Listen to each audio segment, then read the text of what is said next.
In this video, we're going to cover setting up a Xero Private Application and authenticating the fmAccounting link Xero Edition FileMaker database. Once you open up your fmAccounting link FileMaker database, click the Organizations navigation button, which takes you into a list view of any organizations you've set up. There should be one blank record for you. If not, just click the New Organization button to create a blank record. Now click on the blue arrow to go into the details view of that Xero organization. Firstly, you need to enter your Xero organization and enter this exactly as it appears in the online Xero software. Okay. To authenticate with a private application, we're going to need to create a private key and a public key. So let's click the Create Private Keys button, and you'll see both of these keys have been created. At this point, we need to switch to the Xero online software, so let's go to our web browser. Now we recommend, while you're working and testing the FileMaker accounting link software, that you work with what's called the demo company. If you go to the My Xero part of your Xero login, where it lists all your Xero organizations here, make sure you've got a demo company set up.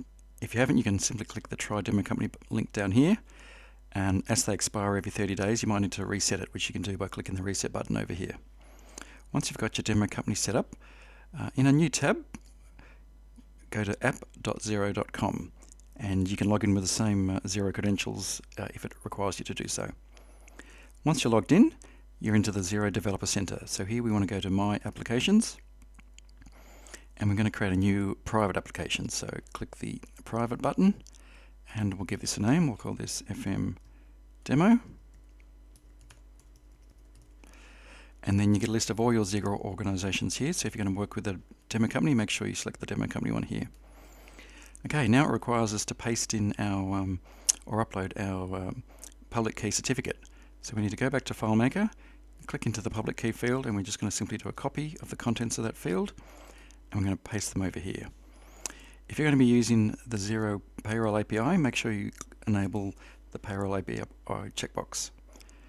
Now we're ready to create the Xero organization, so let's click the Save button.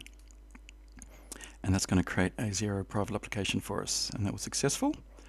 So the last step we need to do is copy the consumer key. So let's go over here and click the Copy button, and we'll go back to FileMaker, click in there, and we'll just paste that in.